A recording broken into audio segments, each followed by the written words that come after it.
ઈશ્વરે આ સૃષ્ટિના તમામ જીવાત્માઓને ધ્યાનમાં રાખીને બહુ સૂક્ષ્મ પ્લાનિંગ સાથે આ સૃષ્ટિનું સંચાલન કર્યું અને જ્યારે આ સૃષ્ટિનો નાશ થઈ જાય ત્યારે ભગવાનને કોઈ એમાં શોક પણ નથી. આટલો ફરક છે. આપણે સર્જન કરીએ છીએ તો આપણને સર્જનમાં મોહ છે, આપણે સંચાલન કરીએ તો આપણને સંચાલનમાં અહંકાર હોય. હું 4-5 જણાનું 10 જણાનું કુટુંબ પાળું છું, આપણને અહંકાર હોય. હું ન હોઉં તો આ બધું કાંઈ થાય નહીં, હું ન હોઉં તો સંસ્થા ભળી ભાંગે, હું ન હોઉં તો ઘર બાર તૂટી જાય. આપણે શું કાંઈ પણ સંચાલન કરીએ તો આપણને અહંકાર આવે. આપણને છે ને એવું છે કે હું ન હોઉં તો બધું ઠપ થઈ જાય. ખરેખર એક વખત તમે જાઓ ખરા ને પછી ઉપરથી છે ને આકાશનું કપડું આમ ફાડીને જોજો, બધું બરાબર, બધાની રીતે બધું બરાબર જ ચાલે છે. અહીંયા કોઈના વગર કાંઈ અટકતું નથી.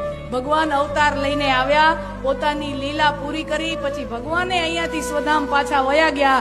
તો એવા ને એવા શિયાળા, એવા ને એવા ઉનાળા, ને એવા ચોમાસા